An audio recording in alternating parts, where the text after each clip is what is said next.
சிறகடிக்க ஆசை சீரியலில் இனி என்ன நடக்க போகுது அப்படின்னு நம்ம பார்க்க போகிறோம். முத்துக்கு ஒரு கார் சவாரி வருது. அவர் யாருன்னு பார்த்தீங்கன்னா ஒரு ஐடி கம்பெனி ஊழியர். அவருக்கு கல்யாணம் முடிக்க விருப்பமே இல்லை. நம்ம சுதந்திரமாக இருக்கணும், கல்யாணம் முடித்தா நம்மளுடைய சுதந்திரம் தடைப்படும் அப்படின்னு நினச்சிக்கிட்டே இருக்காங்க. இப்படி இருக்கும்போது அவருக்கு வீட்டில் கல்யாணம் ஏற்பாடு பண்ணிடுறாங்க. அவரை கூப்பிட்டுட்டு காரில் போயிட்டுருக்காரு முத்து. அப்போது மீனா முத்து காரில் போய் முட்டிடுறாங்க. முட்டினோடனே ஒரு சின்ன சண்டை வருது. அதில் போலீஸ்கார் கேஸ் போடணும் வைக்கணும் அப்படின்னு சொல்லும்போது, சார் அது என்னோடய கணவர், இது என்னோடய ஒய்ஃப்னு சொல்லிட்டு போயிடுறாங்க.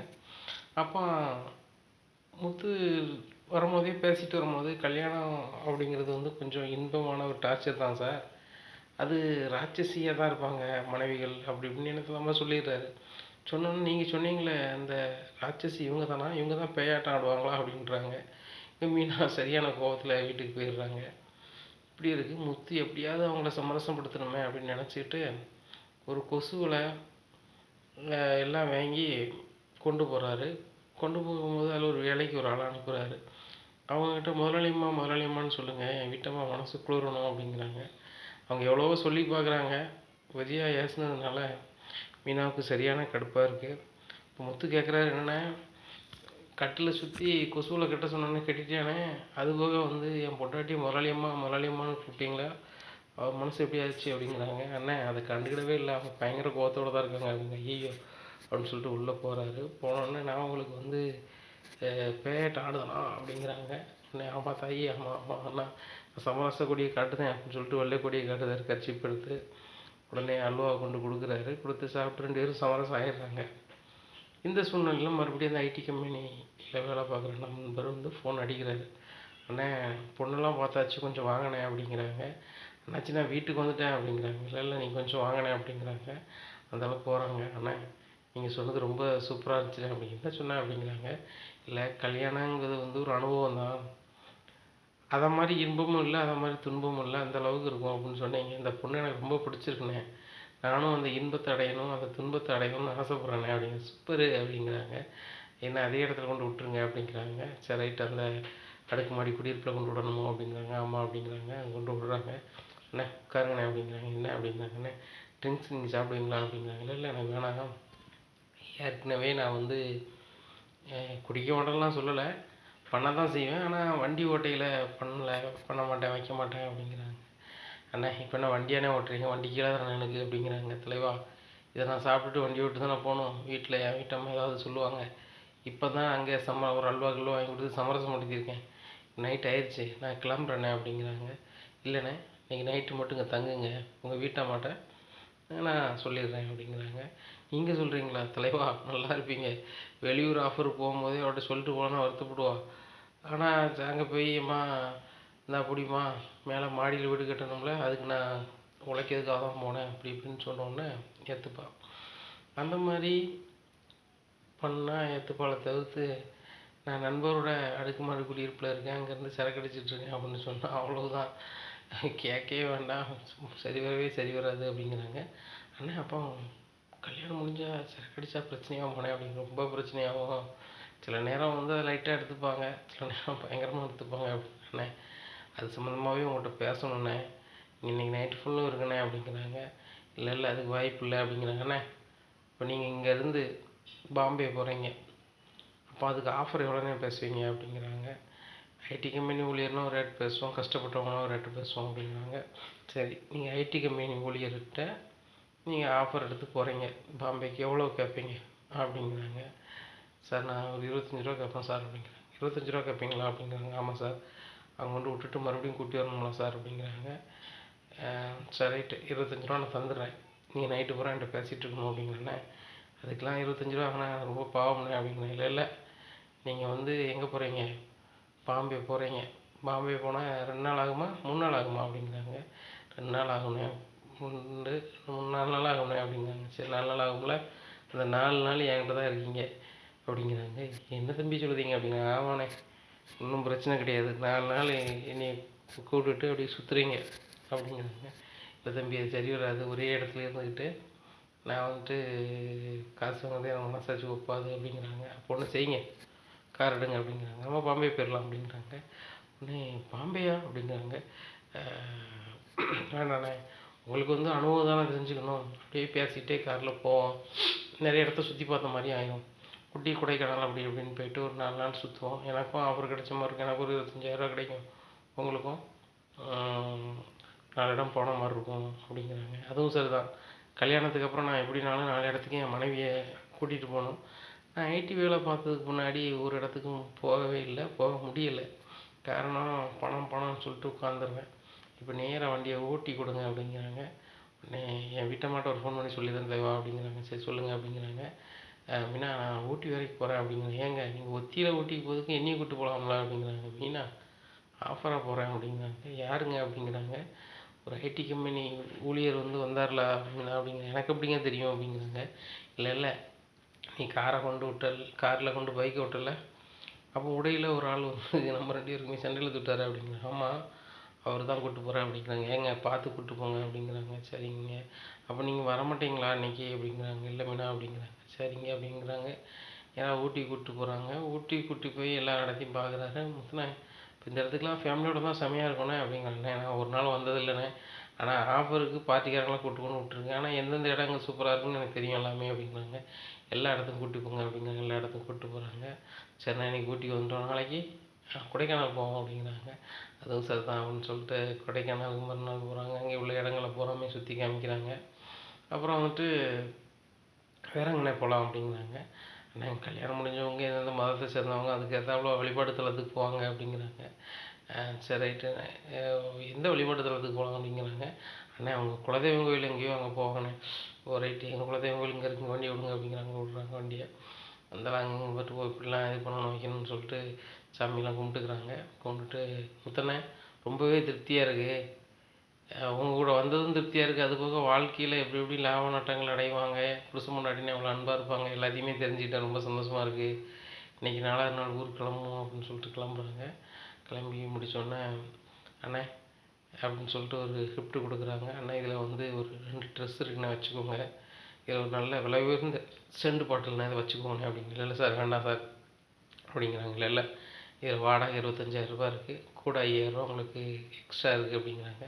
தலைவா எக்ஸ்ட்ரா வேண்டாம் அப்படிங்கிறாங்க. எக்ஸ்ட்ரா வந்து நீங்கள் சுற்றிலாம் காமிச்சிங்க, உங்கள் காருக்கு நான் உங்களுக்கு டிப்ஸ் கொடுக்க நீங்கள் நினைக்க வேண்டாம். இவ்வளோ இடத்த வந்து ஒரு கைடு காமிச்சிருந்தாங்கன்னா கிட்டத்தட்ட 50,000 கேட்பாங்க. நீங்கள் வந்து வெறும் 5,000 காமிச்ச மாதிரி நினச்சிக்கோங்க, சரிங்களா? 30,000 அதில் இருக்குது.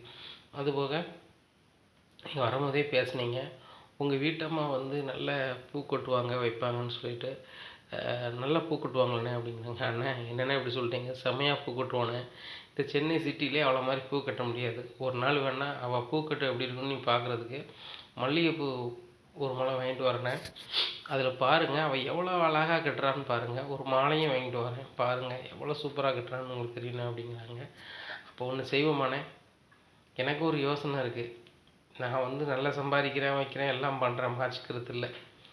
ஆனால் வார பொண்ணை வந்து நம்ம ராசாத்தி மாதிரி வச்சோம்னா நம்மளை தாய் மாதிரி தாங்குவா அப்படின்னு நீங்கள் சொன்னீங்க. அப்போ நான் அவளை ராசாத்தி மாதிரி பார்க்கணுன்னு ஆசைப்பட்றேன். அவள் வீட்டிலேருந்து கல்யாண மண்டபம் வருது வரைக்கும் அவள் கார் முன்னாடி பூக்களையாக தூவணும். அதுபோக கல்யாண மண்டபம் வாசல்லேருந்து உள்ளே போகிறது வரைக்கும் பூக்களாகவே அவள் நடந்து வரணும்.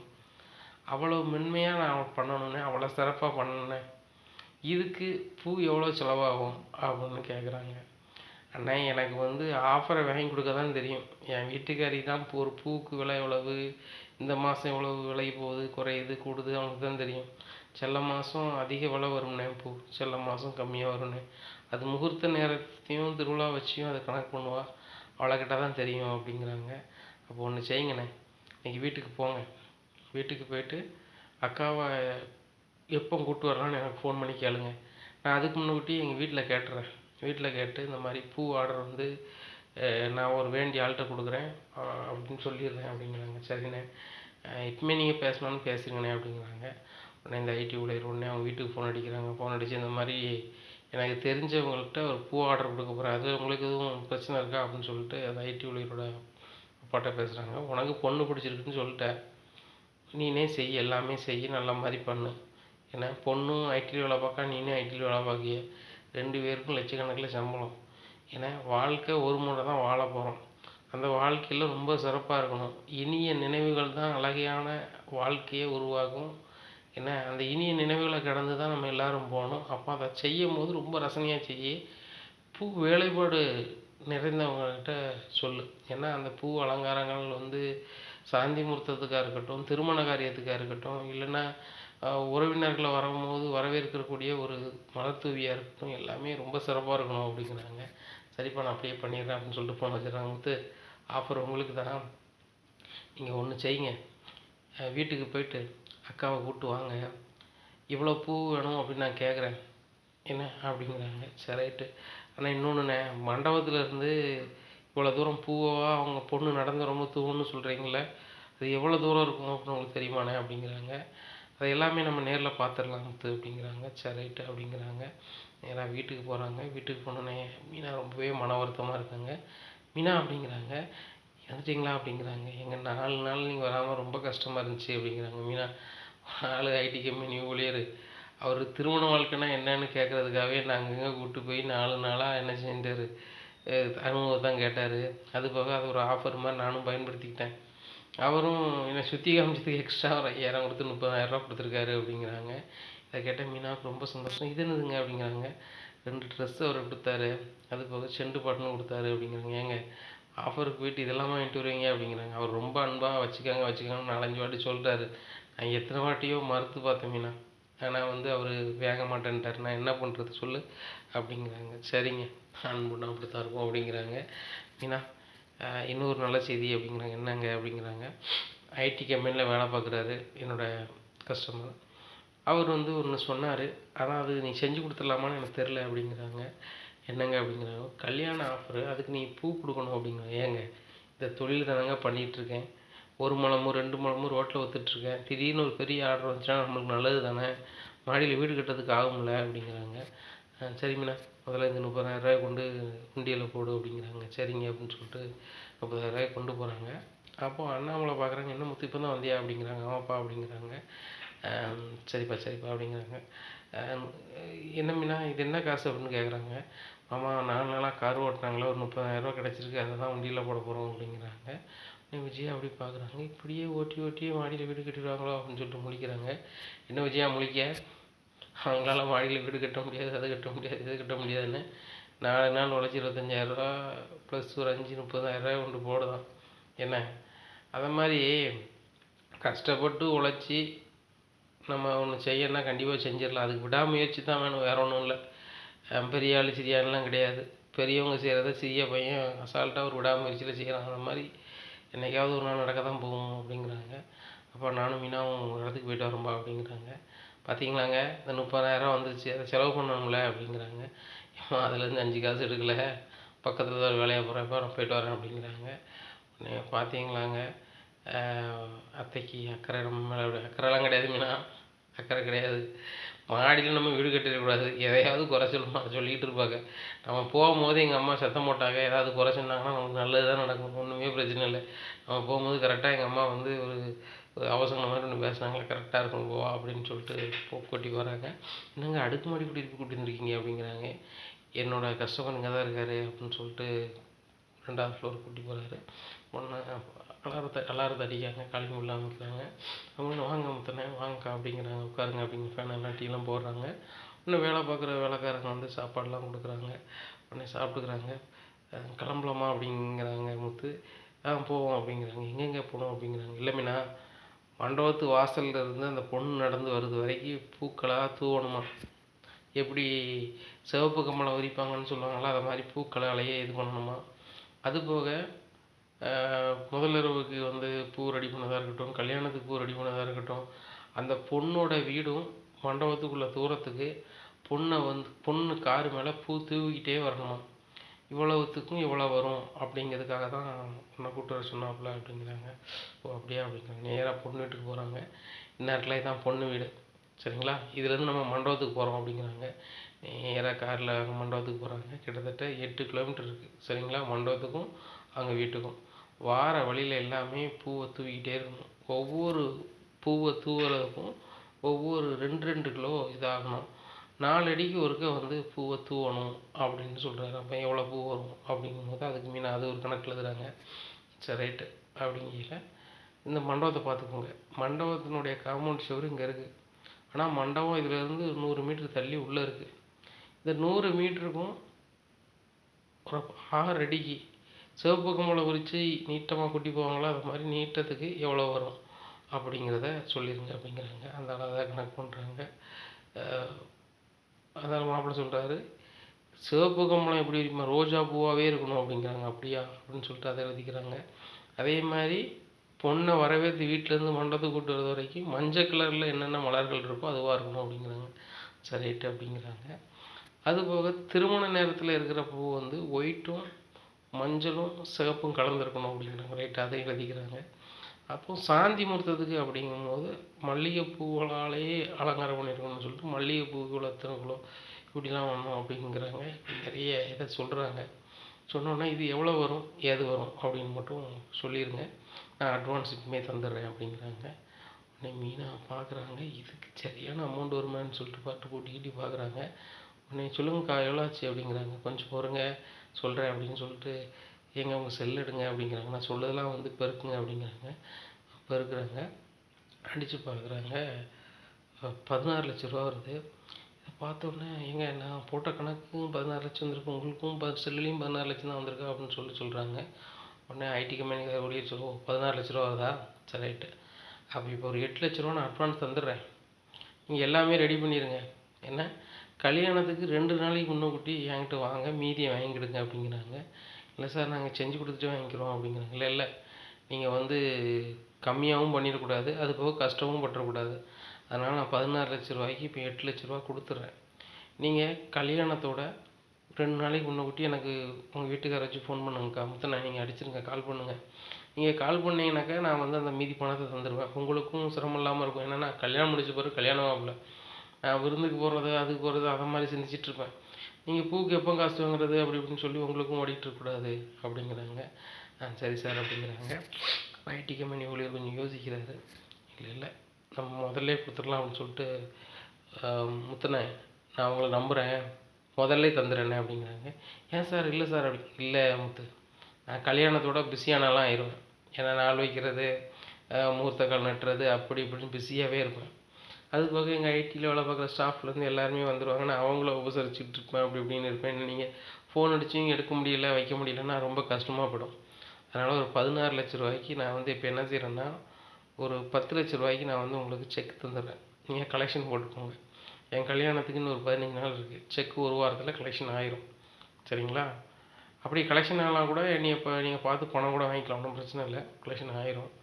இப்போ நான் வந்துட்டு ஒரு 6 லட்ச ரூபாய்க்கு கையில் தந்துடுறேன் அப்படிங்கிறாங்க. சரிண்ணா அப்படிங்கிறாரு முத்து. இங்கே 2 பேருக்குமே பயங்கர சந்தோஷம். இவ்வளோ பெரிய அமௌண்ட் இது பண்ணதே இல்லை அப்படின்னு சொல்லிட்டு உடனே முத்து சொல்கிறாரு, சார் நீ எங்களுக்கு வந்த ஆஃபர்லேயே பெரிய ஆஃபர் இதான் சார் அப்படிங்கிறாங்க. முத்து இன்னும் ஒவ்வொரு ஆஃபராக நான் தருவேன். என் ஃப்ரெண்ட்ஸு நிறைய பேர் சுதந்திரமாக இருக்கணும்னு சொல்லிட்டு கல்யாணம் முடிக்காமல் இருந்துகிட்ருக்கான். நீங்கள் உங்கள் வாழ்க்கையினுடைய அனுபவத்தை சொன்னீங்க, கல்யாணம்னா எவ்வளோ ரசனையாக இருக்கும், எவ்வளோ அன்பாக இருக்கும், இன்ப துன்பம்லாம் கலந்தது தான் வாழ்க்கை, இப்படியெல்லாம் இருக்கணும்னு என்று சொன்னீங்க. அதை நான் ஒரு கற்பனையாக எடுத்துக்கிட்டு தான் நான் கல்யாணம் முடிக்க சம்மதித்தேன். சரிங்களா? அந்த வாழ்க்கையை நான் வாழும்போது என் நண்பர்கிட்ட கண்டிப்பாக சொல்லுவேன், என் நண்பருடைய கல்யாணத்துக்கு எல்லாத்துக்குமே பூ ஆர்டர் உங்கள்கிட்ட தான் நான் வாங்கி கொடுப்பேன். சரியா? என்னை வச்சு நீங்கள் ஏதோ ஒரு வகையில் முன்னேறினீங்க அப்படின்னு சொல்லி எனக்கு ஒரு ஆத்ம திருப்தி கிடைக்கும். அதுபோக முத்தனே என்றைக்கும் நான் அவங்ககிட்ட நண்பராக இருப்பேன், நீங்களும் என்றைக்கும் நான் என் நண்பராக இருக்கணும் அப்படிங்கிறாங்க. சரி சார், நீங்கள் இவ்வளோ பெரிய இடத்துல இருந்துட்டு என்னையை வந்து ஒரு நண்பராக ஏற்றுக்கிறது மிகப்பெரிய விஷயம் சார் அப்படிங்கிறாங்க. முத்தனே அதெல்லாம் இல்லை, நான் உங்களை அண்ணனே ஏற்றுக்கிட்டேன், நீங்கள் என்னை தம்பியை ஏற்றுக்கோங்க. எனக்கும் என் பொண்டாட்டிக்கு ஏதாவது நாளைக்கு ஒரு கருத்து வேறுபாடுனா நீங்கள் புருஷன் பொண்டாட்டியாக வந்து எங்கள் 2 பேரும் சத்தம் போட்டு சேர்த்து வச்சிட மாட்டீங்களா அப்படிங்கிறாங்க. கண்டிப்பாங்க அப்படிங்கிறாங்க.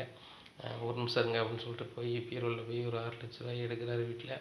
எடுத்து இது பிடிங்க, இதில் 6 லட்ச ரூபா இருக்குது, வச்சுக்கிடுங்க என்ன அப்படின்னு சொல்லிட்டு செக் எழுதுறாரு. 10 லட்ச ரூபாய்க்கு செக் எழுதி இதை வச்சு கொடுங்க, இதை பேங்க்கில் கலெக்ஷனுக்கு இன்றைக்கே போட்டுருங்க. நீங்கள் கலெக்ஷன் போட்டிங்க அப்படின்னா ஒரு வாரத்தில் உங்களுக்கு வந்துடும். எனக்கு கல்யாணம் 2 வாரம் கழிச்சு தான், ஆக உங்களுக்கு ஒரு வாரத்துக்கு முன்னாடி கம்ப்ளீட்டாக பணம் கைக்கு வந்துடும், நீங்கள் வேலையை ஸ்டார்ட் பண்ணிடலாம் அப்படிங்கிறாங்க. சரிங்க அப்படின்னு சொல்லிட்டு தூங்கினாங்க. பயங்கர சந்தோஷம். இவ்வளோ பெரிய அமௌண்ட்டை நாங்கள் பார்த்ததில்ல சார் அப்படிங்கிறாங்க. சரி இன்னுமும் பார்ப்பீங்க, நிறைய பார்ப்பீங்க, சரி பார்த்து போய்ட்டு வாங்க அப்படின்னு சொல்லிட்டு வணக்கம் போடுறாங்க.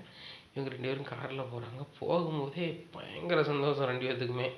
போகும்போது மீனா கோயிலுக்கு போயிட்டு போவோம் அப்படிங்கிறாரு முத்து. உடனே என்னங்க எப்போவுமே நான் தான் கோயிலுக்கு போகணுமே, நீங்கள் சொல்கிறீங்க அப்படிங்கிறாங்க. இல்லை மீனா, இவ்வளோ பெரிய ஆஃபர் வந்து அதுவாக கிடைச்சது தான். இப்போ நம்ம எந்த ஆஃபருமே தேடி போகலை.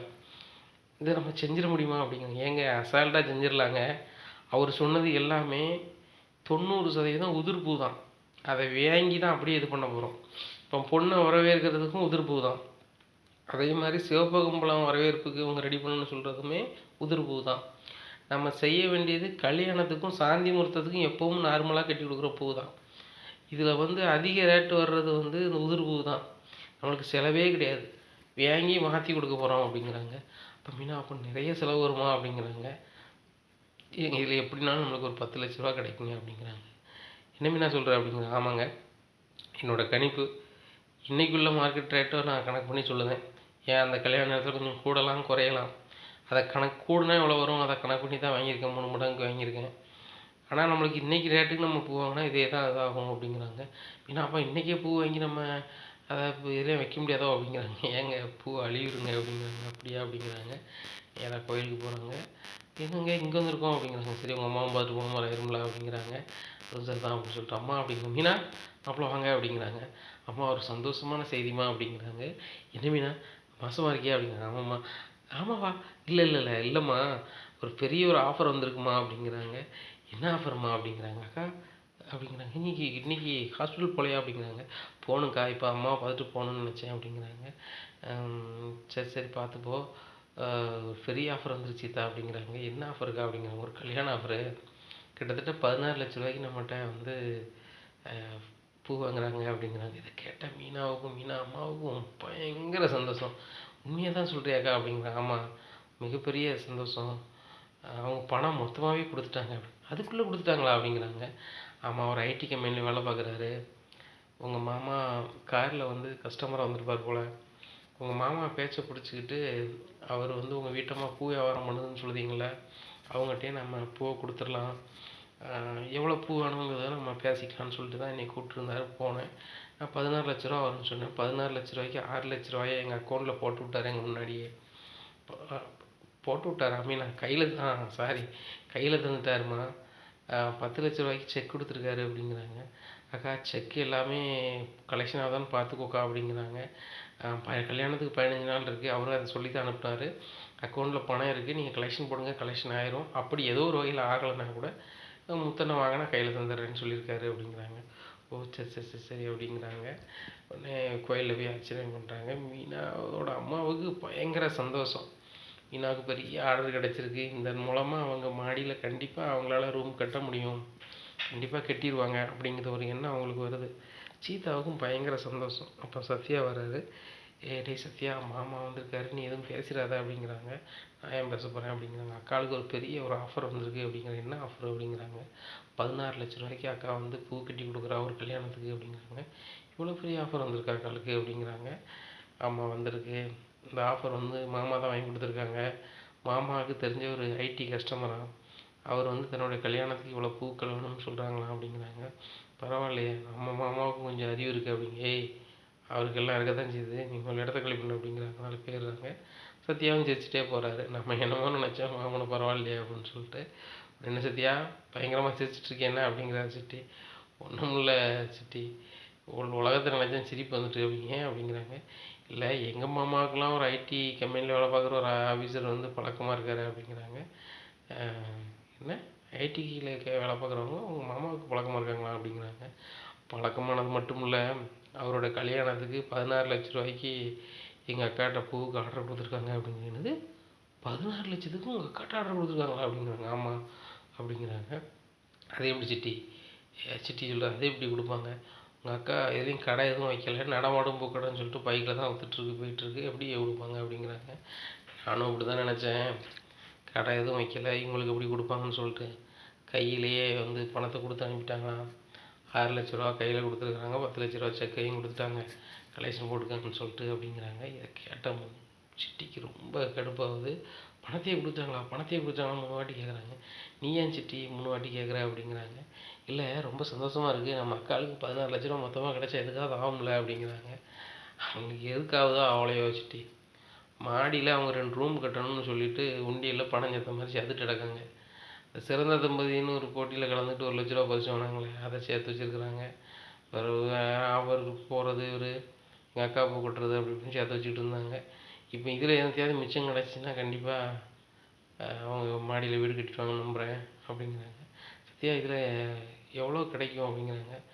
இன்றைக்கி பூ ரேட்டு கம்மியாக தான் இருக்குது, அவராச்சும் அவங்களுக்கு ஒரு 10,00,000 கிடைக்கும்னு நினைக்கேன் அப்படிங்கிறாங்க. 10,00,000 கிடைக்குமா ஒரு ஆஃபரில் அப்படிங்கிறாங்க. பூ ஆர்டர் பெரிய ஆர்டர் வந்தால் கிடைக்க செய்யும் சிட்டி அப்படிங்கிறாங்க. சிட்டி ஒரு மாதிரி ஆகிறாரு. என்ன சிட்டி வேறு எதுவும் கதையா அப்படிங்கிறாங்க. ஒன்றும் இல்லை, சந்தோஷத்தில் தான் அப்படி இருக்கேன், சரி நல்லா இருக்கட்டும் அப்படிங்கிறாங்க. சிட்டிக்கு பயிர் எரியுது. உடனே சிட்டி ஒரு ஆள் பணம் தரலாம் அப்படின்னு சொல்லிட்டு சொன்னோம்ல, அவரை கேட்க போகணும், கிளம்புமா அப்படிங்கிறாங்க. சரி போவோம் அப்படின்னு சொல்லிட்டு பைக் எடுத்து போகிறாங்க. போகிற வழியில் பூராமே சிட்டிக்கு ஒரே கடுப்பு, முத்து மேலேயும் மீனா மேலே தான். ஏற்கனவே இந்த முத்தை நான் ஏதாவது ஒரு வகையில் வந்து கஷ்டப்படுத்துன்னு நினச்சிட்ருக்கேன், ஒன்றுமே நடக்க மாட்டேங்க.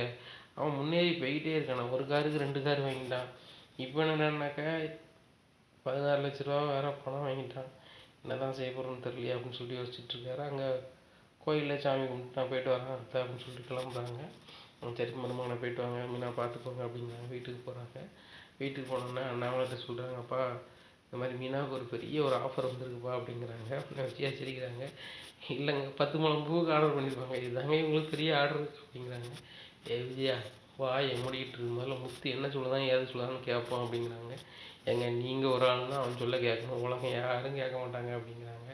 அத்தை அப்படிலாம் ஒன்றும் இல்லை அப்படின்ட்டு இருக்காங்க. என்னடி அப்படிலாம் ஒன்றும் இல்லை, பதிலுக்கு பதில் வாய் பேசிகிட்டு இருக்கு அப்படிங்கிறாங்க. இங்கே சுருதிக்கு பயங்கர எதிர்பார்ப்பு, என்ன தான் சொல்ல போகிறாங்கன்னு சொல்லிட்டு. ஆனால் விஜயை முன்னாடி பேசிடக்கூடாதுன்னு சொல்லி ரொம்ப பக்குவமாக உட்காந்துட்ருக்காங்க காலில். அப்போ என்ன முத்து சொல்லுங்கள் அப்படிங்கிறாங்க. அப்பா ஒரு 16,00,000 பூ ஆர்டர் கொடுத்துருக்காங்கப்பா அப்படிங்கிறாங்க.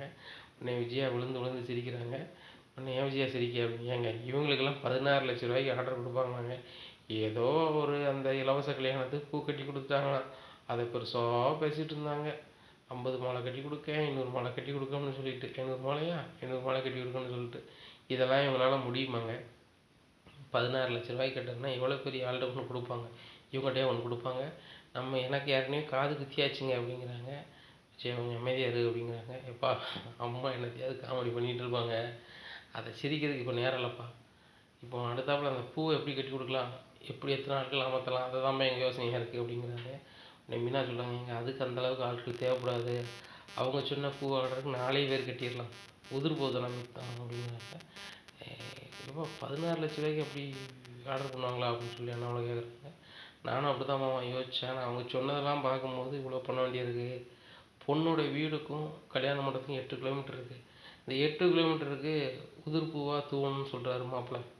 அதுபோக மண்டபத்துக்கும் ஆரம்பத்தில் உள்ள அந்த கேட்டுக்கும் வந்து 100 மீட்டர் தூரம், அதுக்கு வந்து சிவப்பு கம்பளம் உரித்த மாதிரி ரோஜாப்பூ மலர்களாலேயே அலங்கரிக்கணும், ஒரு காம்பு கூட இருக்கக்கூடாது அப்படிங்கிறாங்க. அதுபோக கல்யாணத்துக்கும் சாந்தி முகூர்த்தத்துக்கும் பூக்கள் வேணும் அப்படிங்கிறாங்க. அதுக்கு எவ்வளோ வரும்னு சொல்லியில் 16,00,000 சொன்னேன், அவர் உடனே பணம் கொடுத்துட்டாரு அப்படிங்கிறாங்க. இதை கேட்ட விஜயா வாயை பிழைக்கிறாங்க. என்ன உடனே பணம் கொடுத்தாங்களா அப்படின்னு சொல்லிட்டு.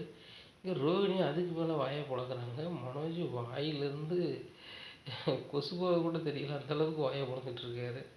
இப்படியா இருக்குது. இங்கே ஸ்ருதிக்கு பயங்கர சந்தோஷம். மீனா வாழ்த்துக்கள் மீனா அப்படிங்கிறாங்க. சரி நான் அவங்கள்ட்ட பேசக்கூடாதுல்ல, அருக்குள்ளார பேசிட்டேன் அப்படின்னு சொல்லிட்டு ரிட்டர்ன் போகிறாங்க. இங்கே மீனா சிரிக்கிறாங்க, முத்துன்னு சிரிச்சுக்கிறாங்க. இப்படியா இருக்குது. இங்கே விஜயாவுக்கு பயங்கர ஷாக்கு. என்ன விஜயா என்னமோ சொன்னேன், அவங்க 16,00,000 அட்வான்ஸே வாங்கிட்டாங்க அப்படிங்கிறாங்க. ஆமாப்பா இதில் ஒரு 10,00,000 செக் இருக்குப்பா அப்படின்னு சொல்லி செக்கு கொடுக்குறாங்க. அப்பா இதில் கையில் ஒரு 6,00,000 கொடுத்தாருப்பா அப்படிங்கிறாங்க. இதை கேட்டவுடனே அண்ணாமலைக்கு பயங்கர சந்தோஷம். முத்து இது ரொம்ப பத்திரமா வைங்க அப்படிங்கிறாங்க. ஆமாப்பா இங்கே திருட்டு போய் நிறைய முடிச்சுட்டு இருக்காங்க, திருன்னு முடிக்காங்க, எடுத்துகிட்டு போவாங்க, எடுத்து போயிடுவாங்க, ரொம்ப பாதுகாப்பாக வைக்கணும். இந்த ஆஃபர் மட்டும் செஞ்சு சக்ஸஸ்ஃபுல்லாக முடிச்சிட்டோம்னு வச்சுக்கோங்கப்பா, கண்டிப்பாக மாடியில் ரூம் கட்டிக்கலாம்னு நினைக்கம்பா அப்படிங்கிறாங்க. இது நல்ல சந்தேகம் உனக்கு, கண்டிப்பாக நீங்கள் இந்த ஆஃபரை சக்ஸஸ்ஃபுல்லாக பண்ண போகிறீங்க. என்ன பண்ணிவிட்டு அவங்களும் உன்னை பாராட்ட போகிறாங்க. ஏன்னா மீனா பூக்கட்டு அந்த அளவுக்கு இருக்கும். அதன் பின்பு நீங்கள் வந்து மாடியில் ரூம் கட்ட போகிறீங்க, பால் காய்க்க போகிறீங்க, சந்தோஷம் வாங்க போகிறீங்க அப்படிங்கிறாங்க. ஆமாம்மா இவ்வளோ பெரிய ஆஃபர் வாங்கி கொடுத்தது உங்கள் பையன்தான், இவ்வளோ பெரிய ஆஃபர் வந்து உங்கள் பையன் வாங்கி கொடுப்பான்னு நினச்சி கூட பார்க்கல அப்படிங்கிறாங்க. ஏம்மா முத்து குணத்துக்கு ஏகப்பட்ட பேர் நல்லா பழகுவாங்க. அவன் முன்கோபம் தாம்மா அவனை பின்னடைவுக்கு காரணமாக தவிர்த்து மற்றபடி எல்லா வகையிலுமே அவங்ககிட்ட பழகுறவங்க எல்லாருமே நல்லவங்க தான் அப்படி இப்படிங்கிறாங்க. எப்பா என் பழக்கத்துல இவ்வளோ பெரிய ஆர்டர் வாங்கி கொடுத்தது பெரிய அதிசயமாக தெரியுதுப்பா அப்படிங்கிறாங்க. சரி இந்த பணத்தை பத்திரமா வைங்க அப்படின்னு சொல்லிட்டு நம்மளை கடவுளை வேண்டிட்டு கையில் கொடுக்குறாங்க. இது விஜயாவுக்கு சரியான கடுப்பு. நேராக ரோஹிணி ரூமில் போய் உட்காந்துடுறாங்க. மனோஜும் பின்னாடி போயிடுறாங்க. டேய் மனோஜ் கதை வடடா அப்படிங்கிற கதை உடைக்கிறாங்க. நீனும் ரோகிணியும் பெரிய பிஸ்னஸ் பண்ணுறேன், அதை பண்ணுறேன், இதை பண்ணுறேன்னு சொல்கிறீங்க. ஆனால் இந்த முத்து ஒரு சோப்பு டப்பா மாதிரி ஒரு கார் வச்சுருக்கான். அந்த சோப்பு டப்பா காரில் ஒரு ஐடி கம்பெனி காரனை ஏற்றுனா அவன் ஒரு ஆஃபர் கொடுத்தான், 16 லட்ச ரூபா தந்துட்டாமுங்க. இது நம்ப வேண்டாமா, இது கனவா அப்படின்னு நினைக்கிற அளவுக்கு இருந்தாலும் அது உண்மையாக தான் இருக்குது. அவங்களுக்கே அவ்வளோ பணம் வருது இந்த சாதாரண பூவை வச்சு. முதல்ல ஒரு பூவை கட்டி கொடுத்தா சும்மா கிடந்த முத்துக்கு காரை வாங்கி கொடுத்துட்டான். இப்போ இவன் பொண்டாட்டி நடமாடும் பூக்கடைன்னு சொல்லிட்டு பைக்கில் தெருவா பூத்துட்டலைங்க. அவள் பூக்கடை வச்சா தான் எனக்கு அசிங்கமாக இருக்குது, டார்ச்சர் பண்ணு தானே அந்த பூக்கடையே மூட வச்சேன் நானும் ரோகிணியும் சேர்ந்து. இப்போ என்னடான்னா அவங்க 16 லட்ச ரூபாய்க்கு பூ கட்டி கொடுப்பாங்க. இதை பார்த்தோன்னே எனக்கு ஒன்றும் ஓடலை. 16 லட்ச ரூபா கையிலே வச்சுருக்காங்க. ஏன் இன்றைக்கின்னு நினச்சா கூட அவங்களால வீடு கட்ட முடியும், அந்த நிலைமைக்கு ஆகுது. அவங்களுக்கு செலவே 6 லட்ச ரூபா தான் ஆகும், மீதி 10 லட்ச ரூபா லாபம் கிடைக்குங்க. டேய் அவங்களுக்கே 10 லட்ச ரூபா லாபம் கிடைக்கும் போது நீ ஃபர்னிச்சர் கடை வச்சுருக்கேன், 4ல் ஒரு பகுதி லாபம்னு வேற சொன்னேன். இப்போ என்ன லாபத்தை வச்சுருக்க சொல்லு. அன்னைக்கு நீ சொல்லும்போது கூட இன்றைக்கி நிறைய விற்றுருக்கு போயிருக்குங்க. என்ன தான் லாபம் கிடைக்கும், என்ன தான் செய்கிறீங்க? ஒன்று. ரெண்டாவது ரோகிணி பார்லர் 1.5 வருஷத்துக்கு மேலே வச்சுருக்கான். ஒரு நாளைக்கு நான் பார்க்கும்போதே 10,000 15,000த்துக்கு ஓடுது. அப்போது ஒரு 10,000 வச்சு பார்த்தாலும் மாதம் 3 லட்ச ரூபா ஆச்சு. அதில் வேலை பார்க்குற ஸ்டாஃப் ஒரு 3 பேர் இருந்தாலும் ஆளுக்கு வந்து ஒரு 15,000 வச்சு பார்த்தாலும் ஒரு 50,000. வாடகையில் ஒரு 10,000 60,000 போனால் மீதி 2,40,000 ரூபா அந்த பிள்ளையோட வருமானம் எங்கே போகுது? 2 பேர் வருமானத்தை என்ன செய்தீங்க சொல்லுங்கள் அப்படிங்கிறாங்க. இதை கேட்டு மனசு ரொம்ப யோசிக்கிறாங்க. அம்மா நீ சொல்லுறது சரிதாம்மா. ரோகிணி பார்லருக்கு வரவங்க எல்லாருமே பெரிய பெரிய பணக்காரங்க, பெரிய பெரிய விஐபிகள் தான் வராங்க. வரவங்க அந்த பார்லருக்குள்ள பணத்தை மட்டும் இல்லை, டிப்ஸும் கொடுத்துட்டு போகிறாங்க, ஏகப்பட்டது கிடைக்கும். ஆனால் அதெல்லாம் ரோகிணி என்ன தான் செய்தா அப்படின்னு சொல்லிட்டு, ரோகிணி இவ்வளோ பணத்தை நீ என்ன பண்ணுற அப்படிங்கிறாங்க. மனோஜ் வர்றது எல்லாமே செலவுக்கு சரியாக இருக்குது அப்படிங்கிறாங்க. இதை கேட்ட விஜயா சொல்கிறாங்க, ஏம்மா இது நம்புது முடியாமல் இருக்குது, ஒரு மாதம் முன்ன பின்ன வந்துச்சுன்னா ரைட்டுங்களாம். இவ்வளோ வருமானம் வரக்கூடிய இடத்துல வந்து நீ வந்து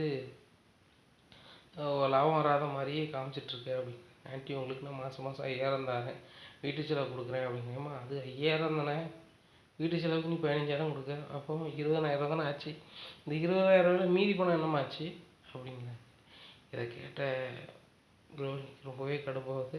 நாங்கள் ஓனராகவும் இருக்கேன், நாங்கள் லேபராக தானே இருக்கேன், நான் கல்லால் கை வைக்கிறதுனால என்னால் உருட்ட முடியுது புரட்ட முடியுது, இல்லை அப்படின்னா என்னால் அதை கூட செய்ய முடியாது. என்னோடய நிலமை அதுதான். இந்த ஆன்ட்டி வேறு கேள்விக்கு மேலே கேள்வி கேட்டுக்கிட்டே இருக்காங்களே அப்படின்னு நினச்சிட்டு இருக்காங்க. சரிம்மா ஏதோ ஒரு வகையில் முன்னேற பாருங்கள். அந்த முத்து மீனா முன்னாடி நீங்கள் அசிங்கப்பட்டு போயிடாதீங்க. இப்போ அவங்க கையில் நல்லா காசு பெறல ஆரம்பிச்சிட்டு இப்போ அவங்க மாடியில் வீடு கட்டையும் ஆரம்பிச்சிருவாங்க, அந்த பூவையும் சக்ஸஸ்ஃபுல்லாக பண்ணி கொடுத்துருவாங்க அப்படிங்கிறாங்க. ஆன்ட்டி மீனா வந்து பூவை சக்ஸஸ்ஃபுல்லாக பண்ணி கொடுத்தா மட்டும்தானே அவங்களுக்கு காசு கிடைக்கும், அதை பண்ண விடாமல் ஆக்கிட்டோம்னா அப்படிங்கிறாங்க. என்ன செய்யணும், என்ன செய்யலாம் ரோகிணி அப்படிங்கிறாங்க. மீனாவுக்கு எப்படியும் பூ கட்டுறதுக்கு அவங்க வழக்கம் போல் பூ கட்டுறவங்கள தான் இது பண்ணுவாங்க, நம்ம அவங்கள வரவிடாமல் ஆக்கிடுவோம், மீனாவுக்கு அந்த நேரத்தில் கட்ட முடியாது அப்படிங்கிறாங்க. அதை நம்ம செய்ய முடியுமா ரோகிணி அப்படிங்கிறாங்க. கண்டிப்பாக செய்யலாம் ஆண்டி. இப்போ மீனா வந்து ஒவ்வொரு பூ கட்டுறவங்களுக்கும் 1000 ரூபா தான் கொடுப்பாங்க, நம்ம ஒரு 2,000 ரூபா கொடுத்துருவோம், 4 பேர்னா 8,000 ரூபா தான் ஆச்சு அப்படிங்கிறாங்க. ரோகிணி இதெல்லாம் நம்மளால் முடியுமா அப்படிங்க. ஆண்டி என்னால் முடியும், 8,000 ரூபா கொடுத்து அவங்கள வேலையை விட்டு நிப்பாட்டிடுறேன், சரியா, ஒன்றும் பிரச்சனை இல்லை அப்படிங்கிறாங்க. சரி ரைட்டு ரோகிணி நீ டைரெக்டாக போய் கொடுக்காத அப்படிங்கிறாங்க. நான் டைரெக்டாக போய் கொடுக்க மாட்டேன், மீனா வந்து பூ கட்டணும்னு சொல்கிறாங்களே அன்னைக்கு டேட்டில் அவங்க வந்து வேறு இடத்துல வேலைக்கு மாதிரி கூட்டி போகிற மாதிரி நான் பண்ணிடுறேன், அவங்க வேலையே இல்லைனாலும் பரவாயில்ல, சும்மையாவது ஒரு பூ கட்டுறது மாதிரி பூ வாங்கி போட்டு அவங்களை கட்ட சொல்லிடுவோம், சம்பளம் மீனா கொடுக்குறத டபுள்னா தான் அவங்க வந்துடுவாங்க அப்படிங்கிறாங்க. அதுவும் சரிதான் அப்படிங்கிறாங்க. ரோகிணி நான் உன்ட்ட நல்லாவே சொல்லிட்டேன், இந்த முத்துக்கு நம்ம தான் ஈடுபட்டு இப்படி செய்தோம், அவங்க பூ கட்டி கொடுக்கூடாமல் நம்ம செய்தோம்னு தெரிஞ்சால் கண்டிப்பாக ஏதோ ஒரு வகையில் சண்டைக்கு வருவான், நீ அதனால் நீ தானே தெரியக்கூடாது அப்படிங்கிறாங்க. ஆண்டி கண்டிப்பாக 100% தெரியாது, அந்தளவுக்கு பார்த்துக்கலாம், நான் வந்து அதுக்கு வேறு ஆளாக செட் பண்ணிக்கிறேன் அப்படிங்க. சரி அப்படிங்கிறாங்க. நேராக வித்யாட்ட போகிறாங்க மறுநாள் காலையில். வித்யா இந்த முத்து மீனாவும் எனக்கு ரொம்ப எதிர்ப்புறமாக செயல்பட்டுக்கிட்டே இருக்காங்க அப்படின்னு. என்னாச்சு, வேறு எதுவும் பிரச்சனையா அப்படிங்க? ஒரு பிரச்சனையும் இல்லை.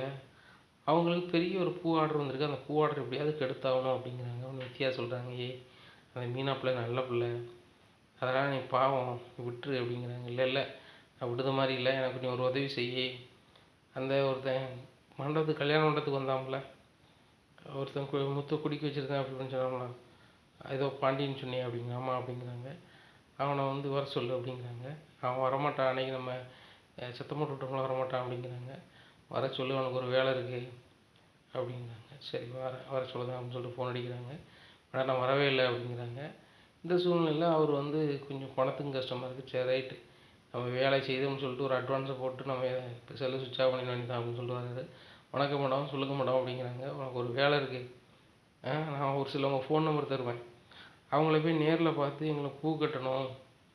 உங்களுக்கு வந்து மற்ற நேரத்தில் நீங்கள் பூ கட்டுறதுக்கு 1000 சம்பளம் வைங்க, நான் உங்களுக்கு எல்லாத்துக்கும் 2000 தாரேன், 4 பேருக்கு 2000 தாரேன். ஆனால் நீங்கள் வந்து என்ன செய்யணும், இந்த தேதியில் வந்து பூ கட்டி தந்துடணும்னு மட்டும் சொல்லிட்டு வந்துடுங்க அப்படிங்கிறாங்க. உடனே சரி ரைட்டு அப்படின்னு சொல்லிட்டு சொல்கிறாங்க. எனக்கு எவ்வளோ தருவீங்க அப்படிங்கிறாங்க.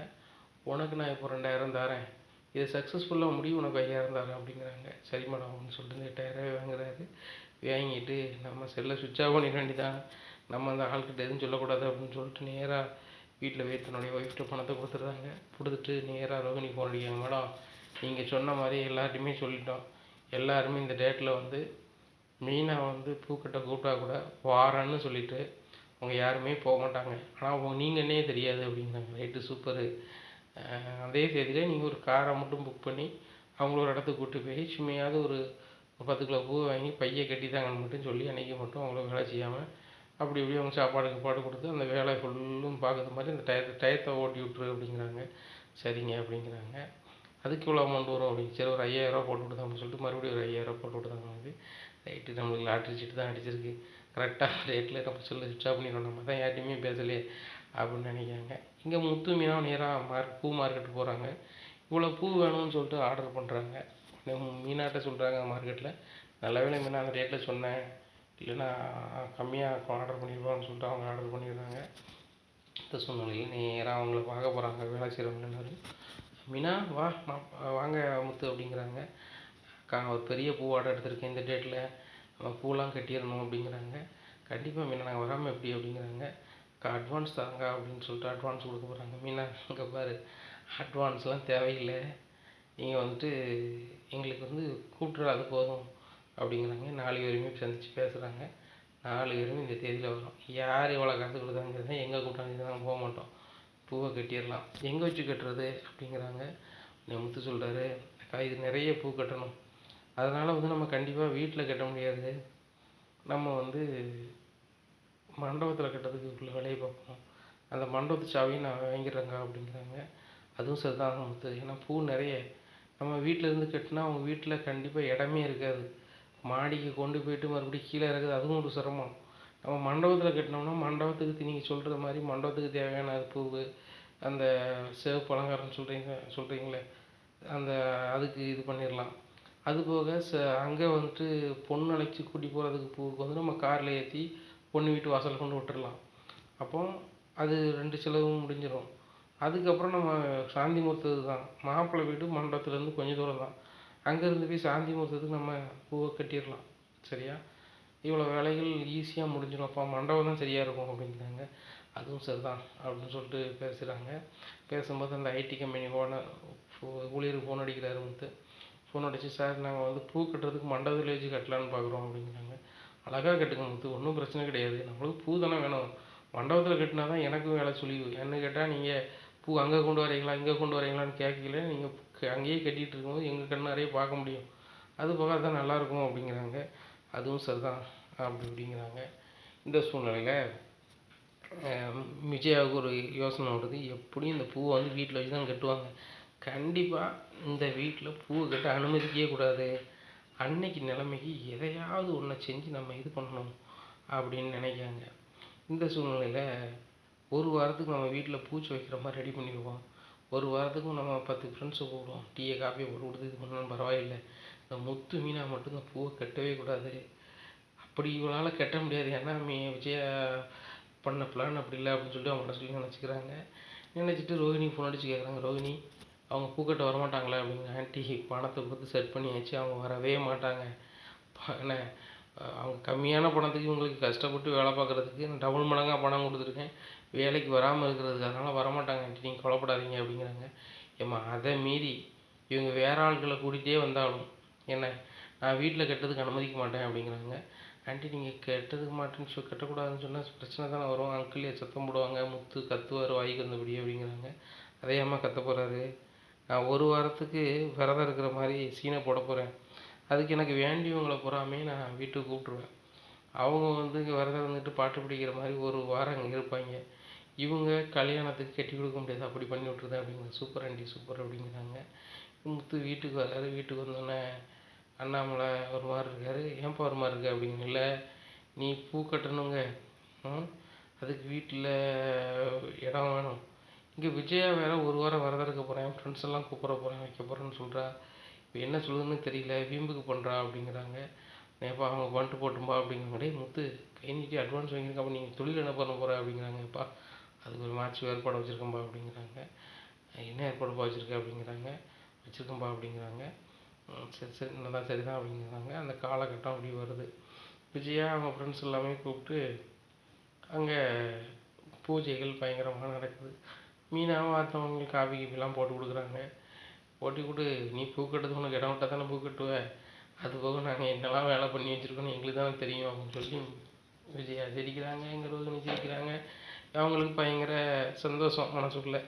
இங்கே மீனாவுக்கு எந்த பிரச்சனையுமே இல்லை, ஏன்னா அவங்க பூ மாலை எல்லாத்தையுமே மண்டபத்தில் வச்சு தான் கட்ட போகிறாங்க. அது இவங்களுக்கு தெரியாது. எப்படியா இருக்குது, அந்த கல்யாண நாளும் நெருங்கிடுது. நேரம் பூவெல்லாம் ஏற்றிக்கிட்டு நேராக மண்டபம் போயிடுறாங்க. இங்கே ஆட்கள் எல்லாருமே அங்கே போயிடுறாங்க. அத்தை மீனாவும் முத்துங்க இல்லை அப்படிங்கிறாங்க. ஏம்மா அந்த மட்டும் சொல்லிட்டா போவாங்க, மாமாட்ட கேட்போம் அப்படின்னு சொல்லிட்டு, எங்க முத்து மீனாவும் எங்கே அப்படிங்கிறாங்க. அவங்க பூக்கட்ட போயிருக்காங்க அப்படிங்கிறாங்க. பூக்கட்ட போயிருக்காங்க, இங்கே தானங்க பூ கொண்டு வருவாங்க அப்படிங்கிறாங்க. இங்கே எப்படி கொண்டு வருவாங்க, நீ தான் பூஜை நடத்துறல அப்படிங்கிறாங்க. அப்பா அப்பா அவ்வளோதான் அப்படின்னு சொல்லிட்டு ரோகிணி சூப்பர், அவ்வளோதான் முடிஞ்சது, சீன் ஓவர் அப்படிங்கிறாங்க. எங்கே அப்போ கை நீட்டி பணம் வாங்கியிருக்காங்களே, அவங்க சும்மியாக விடுவாங்க அப்படிங்கிறாங்க. அவங்க ஏன் சும்மாட போகிறாங்க அப்படிங்கிறாங்க. அதானே முத்து மீனாவும் சும்மியோட போகிறாங்க, அவ்வளோ பணக்காரங்க, போலீஸில் கம்ப்ளைண்ட் பண்ணி கம்பி என்ன வச்சிட மாட்டாங்க அப்படின்னு சொல்லிட்டு ரூமில் போய், ரோஹிணி பயங்கர சந்தோஷம், நீ வெளியில் அப்படி ஒரு பிளான் பண்ண, நான் வீட்டுக்கு எப்படி ஒரு பிளான் பண்ணேன், ஆக மொத்தம் இவங்க 2 பேரும் பூ கட்டி கொடுக்க முடியாமல் தலைமறை ஆகிட்டாங்கன்னு நினைக்கிறேன் அப்படிங்கிறாங்க. உடனே பயங்கர சந்தோஷம். மனோஜுக்கு அதை விட சந்தோஷம்.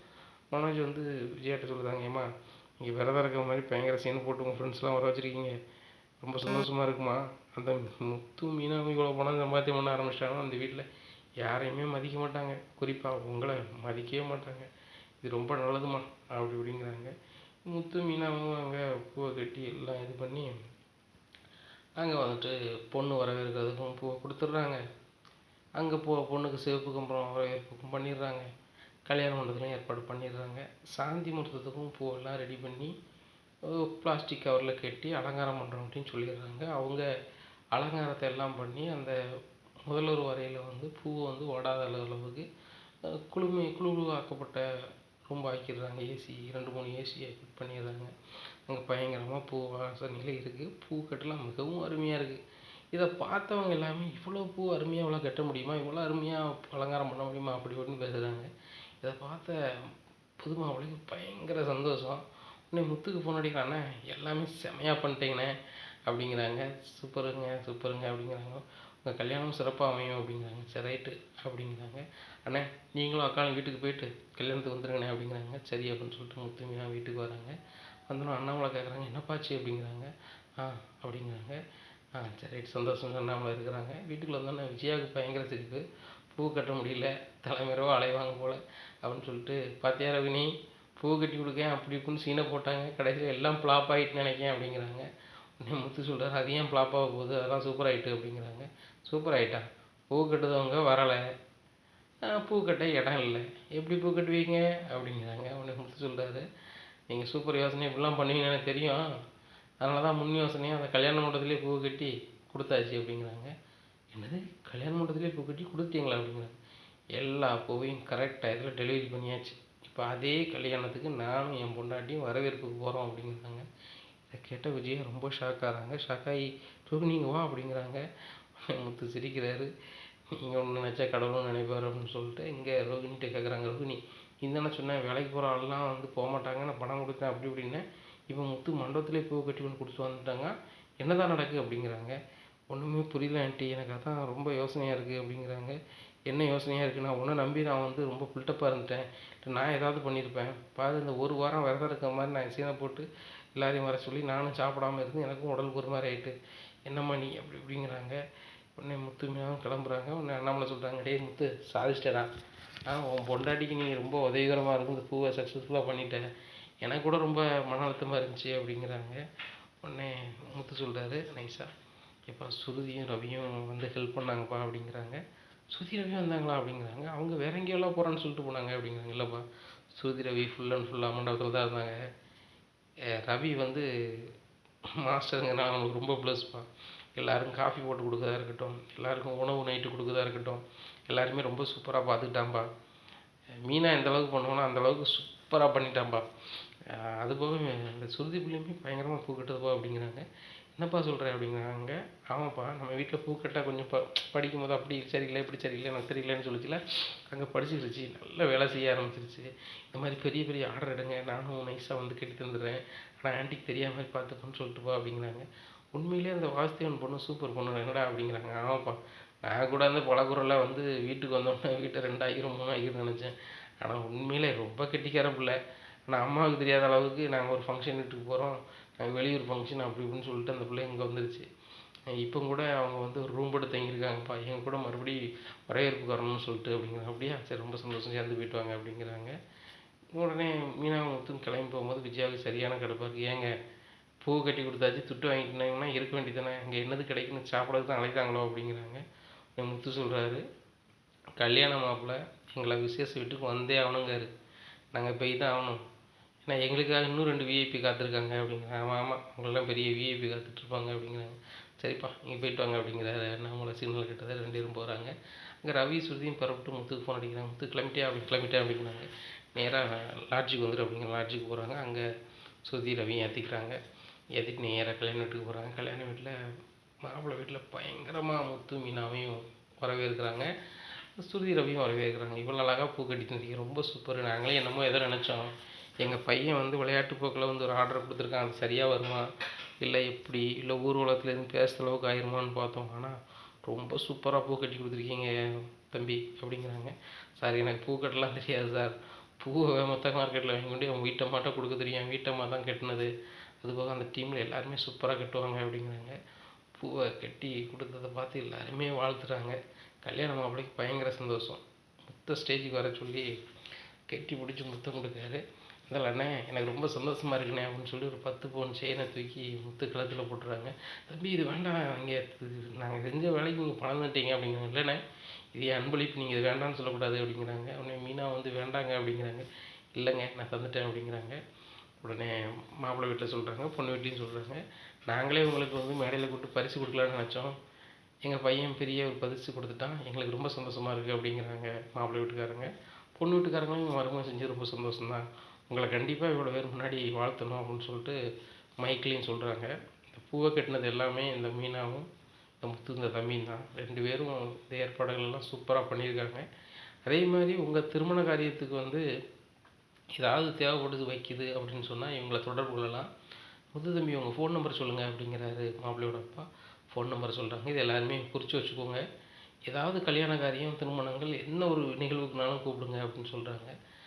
அப்புறம் என் தம்பி சொந்தமாக கார் வச்சுருக்காரு, 2 காரு, இதே நம்பருக்கு நீங்கள் காரை கூப்பிட்டாலும் சரி தான், இதே நம்பருக்கு நீங்கள் வந்து என்ன செய்யுங்க பூ கொடுத்தாலும் சரி தான் அப்படிங்கிறாங்க. உன்னை முத்து கையெடுத்து கும்பிட்றாரு. ஐயா ரொம்ப நன்றியா, இப்படி ஒரு மேடையில் இப்படி ஒரு பாராட்டும் இப்படி ஒரு தொழிலும் கிடைக்குன்னா மிகப்பெரிய விஷயம் ஐயா, அவங்களுக்கு ரொம்ப நன்றியா அப்படின்னு சொல்லிட்டு அந்த ஐடியில் வேலை பார்க்குற தம்பியும் பார்த்து வணக்கம் போடுதாங்க. அண்ணன் நான் தான் சொல்லிட்டேன், நான் என் கல்யாணத்துக்கு அப்புறம் என்னென்ன ஆஃபர் வருதோ அத்தனையும் நான் பூ ஆஃபர் உங்களுக்கு தான் வாங்கி தருவேன், கார் ஆஃபர் உங்களுக்கு தான் வாங்கி தருவேன், சரியானே அப்படிங்கிறாங்க. ரொம்ப நன்றி தம்பி அப்படின்னு சொல்லிட்டு இறங்குறாங்க. இங்கே ரவிக்கும் சுருதிக்கும் பயங்கர சந்தோஷம். முத்து நீங்கள் வேணான்னு பாருங்கள், சீக்கிரம் நீங்கள் கோடீஸ்வரன் ஆயிடுவீங்க பாருங்கள் அப்படிங்கிறாங்க. இப்படியே பண்ணிகிட்ருக்குங்க ஒரு ஆள் வராங்க. தம்பி முத்து தம்பி அப்படிங்கிறாங்க. சார் அப்படிங்கிறாங்க, உங்கள் நம்பர் நோட் பண்ணிட்டேன், என் பொண்ணுக்கு வந்து சடங்கு வச்சுருக்கேன், நான் பூ ஆர்டர் கொடுக்கணும், யார்கிட்ட கொடுக்கலாம் அப்படின்னு யோசிச்சுட்டே இருந்தேன். அந்த பூவெல்லாம் பார்க்கும்போது சூப்பராக கட்டியிருக்காங்க, உங்களுக்கு கொடுத்துருமான்னு பார்க்கும்போது ஃபோன் நம்பர் இல்லையே அப்படின்னு ஒரு எண்ணம் இருந்துச்சு. இப்போ நீங்கள் ஸ்டேஜில் சொல்லையில் உங்கள் நம்பரை நோட் பண்ணிக்கிட்டேன். தம்பி நம்ம இப்போ இது சம்மந்தமாக பேசலாமா அப்படின்னா, பேசலாம் சார் அப்படிங்கிறாரு முத்து. உடனே தனியாக கூட்டி போய் பேசுகிறாங்க. பேசினோன்னே பூ இவ்வளோ வேணும் அப்படிங்கிறாங்க. சார் என் வீட்டம்மா கூப்பிட்றேன் சார்னு கூப்பிட்டு, மீனா இதுக்கு எவ்வளோ வரும்னு சொல்லு அப்படிங்கிறாங்க. சார் இதுக்கு ஒரு 1,00,000 ரூபா வரும் அப்படிங்கிறாங்க. சரி நான் 1,00,000 ரூபாயை இப்போ தரணுமா எப்போ தரணும் அப்படிங்கிறாங்க. சார் நீங்கள் அட்வான்ஸ் மட்டும் இப்போ கொடுங்க சார், நாங்கள் இது பண்ணிக்கிறோம் அப்படிங்கிறாங்க. சார் ரைட்டு நான் 1,00,000 ரூபாயும் தந்துடுறேன் அப்படின்னு சொல்லிட்டு, உங்கள் கூகுள் பே நம்பரோ ஃபோன்பே நம்பரை சொல்லுங்கள், ஆன்லைனில் மாற்றி விடுதுன்னு சொல்லிட்டு அதை கேட்டு ஆன்லைனில் மாற்றி விடுதாங்க. உடனே ரவிக்கும் சுதிக்கும் பயங்கர சந்தோஷம். அப்போ போய்ட்டு வரேன் மீன் சொல்லிட்டு போகிறாங்க. சரிங்கய்யா இந்த இடத்துக்கு கொண்டு வந்துடுவோம் கரெக்டாக அப்படிங்கிறாங்க. அப்போ முத்துக்கிட்ட சொல்கிறாரு ரவி, முத்து இவ்வளோ பெரிய ஆஃபர்லாம் வந்துகிட்டே இருக்குது, நீ இன்றைக்கி பார்ட்டி வச்சே ஆகணும் அப்படிங்கிறாங்க. கண்டிப்பாக வச்சிடலாம். பலபொருள் இந்த வெளியே ஆர்டர் பண்ணுவோம்ல, ஆர்டர் பண்ணி நம்ம வந்து சாப்பிடுவோம்ல, அதே மாதிரி நீ ஆர்டர் பண்ண மாதிரி காமி. நான் ஆர்டர் பண்ணேன்னு சொன்னால் நம்ம 2 பேரும் சண்டை போடுற மாதிரி தெரியும். உங்கள் சாப்பாடை நாங்கள் சாப்பிட்ற மாதிரி எங்கள் அம்மா ஏதாவது பேசுவாங்க, பேசிட்டு போட்டு ஒன்றும் பிரச்சனை இல்லை அப்படிங்கிறாங்க. அதுவும் சரி தான், அப்போ ஒன்றும் செய்வோம் முத்து, அப்படிலாம் பண்ண வேண்டாம். நான் ஆர்டர் பண்ணது எல்லோரும் சாப்பிடணும், பாதியாக பிரித்து 2 ஆர்டர் பண்ணது மாதிரி பண்ணுவோம். நான் ஒரு ஆர்டர் பண்ணது ஆன்ட்டி மனோஜ் ரோஹினி எல்லாம் அங்கிள் எல்லாம் சாப்பிட்ற மாதிரி, நீங்கள் ஆர்டர் பண்ணி நீங்களும் மீனாவும் சாப்பிட்ற மாதிரி, ஆக எல்லாமே டேபிளில் உட்காந்து சாப்பிட்றலாம் அப்படிங்கிற. அதுவும் சரி தான் அப்படிங்கிறாங்க. ஏதாவது வீட்டுக்கு போகிறாங்க. ஆன்ட்டி இன்றைக்கி எனக்கு ஒரு நல்ல காரியம் நடந்திருக்கு, அதனால் நான் வந்து சாப்பாடு ஆர்டர் பண்ணுறேன், நைட்டு சமைக்க வேண்டாம் அப்படிங்கிறாங்க. அப்படியாம்மா, சரிம்மா அப்படிங்கிறாங்க. நம்மளுக்கு மட்டும் தான் ஆன்ட்டி ஆர்டர் பண்ணிட்டேன், அந்த முத்துக்கு மீனாவுக்கு ஆர்டர் பண்ண மாட்டேன் அப்படிங்கிறாங்க. அதாம்மா சரி, அவங்களுக்கு நம்ம எதுக்கு ஆர்டர் பண்ணணும் அப்படிங்கிறாங்க. உடனே ஆர்டர் பண்ணுறாங்க, செட் பண்ணி வச்சு ஆளே கொண்டு வந்துடுறாங்க. உடனே மீனாட்ட முத்து சொல்கிறாரு, மீனா நம்ம ஆர்டர் பண்ணுவோம் அப்படின்னு சொல்லிட்டு ஆர்டர் பண்ணுறாங்க. அந்த பாதி சாப்பாடு வருது, எல்லோரும் பிரியாணி சாப்பிட்றாங்க. பாத்தியாம்மா நீ பிரியாணி ஆர்டர் பண்ணியிருக்குன்னு சொல்லிட்டு அவங்களுக்கும் பண்ணுறாங்க. நீ செலவு பண்ண அளவுக்கு அவங்களால செலவு பண்ண முடியுமா அப்படிங்கிறாங்க. ஏம்மா அப்படிலாம் சொல்லாதவங்க, இப்போ தான் அவங்க இவ்வளோ பணம் சம்பாதிச்சிருக்காங்க அப்படிங்கிறாங்க. ஒரு நாள் பணம் கிடச்சா எல்லாம் வந்துருமாடா, அது பரம்பரை பணக்காரிடா சுருதி, உன் பொண்டாட்டியா கேட்கவே வேண்டாம், பெரிய கோடீஸ்வரி. ஆனால் இவங்க அப்படி இல்லை, டிக்கெட்டாக இருந்தாங்க, ஏதோ குருட்டடியில் வந்திருக்கு, அந்த பூவை சரியாக செய்யலைன்னு சொல்லிட்டு அவங்களே அந்த பணத்தை திருப்பி வாங்க போகிறாங்க, நடக்கத்தான் போகுது பாரு அப்படிங்கிறாங்க. உடனே இப்படி இருக்கும்போது பேப்பரில் டிவிலெலாம் வருது, அது முத்து மீனா சூப்பர் பூ அலங்காரம் அப்படி இப்படின்னு சொல்லிட்டு பேசுகிறத. இதை முத்துக்கிட்ட சொல்கிறாரு அண்ணாமலை, முத்து இதை பாரு அப்படிங்கிறாங்க. இது என்னதுப்பா அப்படிங்கிறாங்க. டிவியில் வந்ததுப்பா, யாரோ ஒரு ரிப்போர்ட்டர்ஸ் வந்திருப்பாங்க போல் அங்கே அந்த கல்யாணத்துக்கு விருந்தாளியாராக வந்தாங்கன்னு சொல்லிட்டு இந்த பூவெல்லாம் எடுத்து போட்டிருக்காங்க. பூ அலங்காரம் எவ்வளவு அலங்காரமாக இருக்குது பாருங்கள், கண்டிப்பாக இது வேலைப்பாடு மிக்கது, பெரிய ஆள் தான் செஞ்சுருப்பாங்க வச்சுருப்பாங்கன்னு சொல்லிட்டு விசாரிக்கையில் மீனான்னு சொல்லி ஒரு பெண்மணி கட்டின பூவான் அப்படின்னு சொல்லுறாங்க. அந்த வீடியோ பாரு அப்படிங்கிறாங்க. இதை பார்த்து விஜயா சாக்காராங்க. அப்போ வந்து பணத்தை திருப்பி அவங்க வாங்க மாட்டாங்களா அப்படின்னு சொல்லிட்டு, என்னப்பா அம்மா அந்த பணத்தை திருப்பி வாங்கிறாங்க வச்சுருவாங்கன்னு சொன்னாங்க. போகிற பக்கம் பார்த்தா மீனாவுக்கு பல ஆஃபர் குமி முழுக்கப்பா அப்படிங்கிறாங்க. கண்டிப்பாக வரும் அப்படிங்கிறாரு நம்ம. ஆமாப்பா, அதே கல்யாண வீட்டில் ஒரு சடங்கு வீட்டுக்கு பூ ஆர்டர் பண்ணியிருக்காங்கப்பா, 1,00,000 ரூபா சொல்லியிருக்கோம், 1,00,000 ரூபாய் உடனே தந்துட்டாருப்பா அப்படிங்கிறாங்க. இதை கேட்ட விஜயாவுக்கும் ரோஹினி மனோஜுக்கு ரொம்பவே ஷாக் ஆகிடுது. நம்ம இவங்களை ஏதாவது ஒரு வகையில் வந்து கெடுக்கலாம், இவங்களுடைய எதிர்காலத்தை தடுக்கலாம்னு பார்த்தா இவங்களை தடுக்கவே முடியாது போலயே. போகிற போக்க பார்த்தா மாடியில் வீடு கட்டி பால் காய்க்கிறதுக்கும் எல்லாரையும் கூப்பிட்டு நம்மளை அசிங்கப்படுத்திடுவாங்களோ அப்படின்னு சொல்லிட்டு விஜயா ரோஹினி மனோஜ்லாம் நினைக்கிறாங்க. அண்ணாமலைக்கு பயங்கர சந்தோஷமாக இருக்குது, சுருதி கவிக்கும் பயங்கர சந்தோஷமாக இருந்தாலும் இந்த விஜயா முன்னாடி ஒன்றுமே காட்ட முடியல, எதிர் திசையில் இருந்த மாதிரியே காட்டுறாங்க. இனி என்ன நடக்கும் இந்த அண்ணாமலை வீட்டில் அப்படிங்கிறத பொறுத்து வந்து பார்க்கலாம். நம்ம சேனலை நீங்கள் மறக்காமல் லைக் அண்ட் சப்ஸ்கிரைப் பண்ணுங்கள். நன்றி, வணக்கம்.